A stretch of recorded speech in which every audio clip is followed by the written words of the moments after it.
Mä oon Ella Fagerlund ja mä oon Diakin alumni.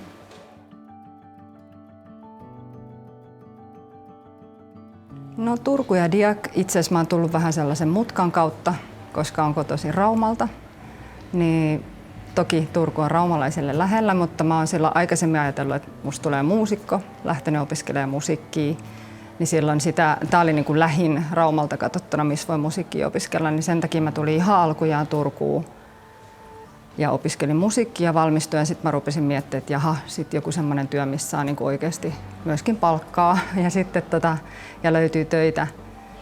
Niin olin ollut tietty tyytyväinen siihen, että mä oon täällä ja tykkäsin tästä kaupungista ja sopi raumalaiselle. Sekin on merenrannalla, niin täällä sama ilmapiiri jatkuu. Ja sitten yksi kaveri suositteli, että käy kokeilemaan tuonne viittomakielen tulkkikouluun, että pääseekö sinne. Ja pääsin sinne ja sitten sitä kautta sitten Diakonia ammattikorkeakouluun ja sillä tiellä ollaan edelleen sitten.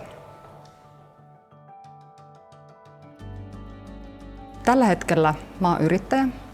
Mulla on oma firma, Beleza, ja mä oon tammikuussa 2018 aloittanut yrittäjänä. Sitä ennen mä oon ollut ensin Turun kaupungilla koululaitoksella töissä ja sitten viittomakielialan osuuskunta Viiassa.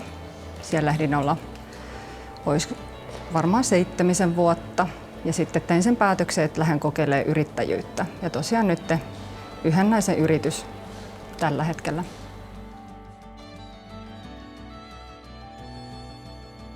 Tietty niin kuin hyvän pohjan sille ammatille, niin kuin, että mitä on lähtenyt sitten tekemään, että viittomakielen tulkkitietty ei ole siis valmis vielä siinä vaiheessa, kun valmistuu, vaan aika raakille ja sitten lähdetään vaan rohkeasti töihin ja sitten siellä opitaan pikkuhiljaa enemmän ja enemmän.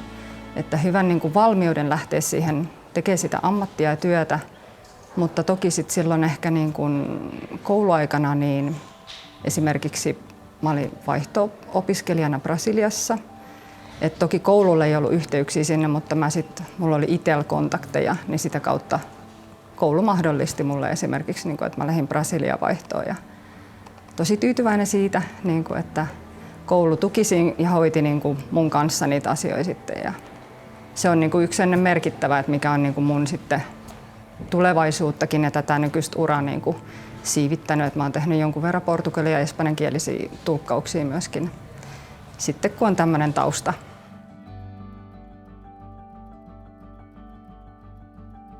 Lempipaikka Turussa, no ehdottomasti oma koti, yllättäen. Mutta sitten ihan niin kuin Turussa, niin jokiranta on mun mielestä tosi miellyttävä. Kesä, talvi, syksy, kevät, ihan mikä tahansa vuoden aika, niin se on niin kuin kiva kävellä. Siellä on aina porukkaa. Mutta sitten mä tykkään myöskin sille, että työpäivän jälkeen lähtee tuonne Koroisten suuntaan kävelee. Se on kuitenkin lähellä keskustaa, mutta siellä on sen ihan oma rauha ja sitten siellä on kuitenkin luontoa riittävästi, vaikka se on tuossa ihan nurkan takana.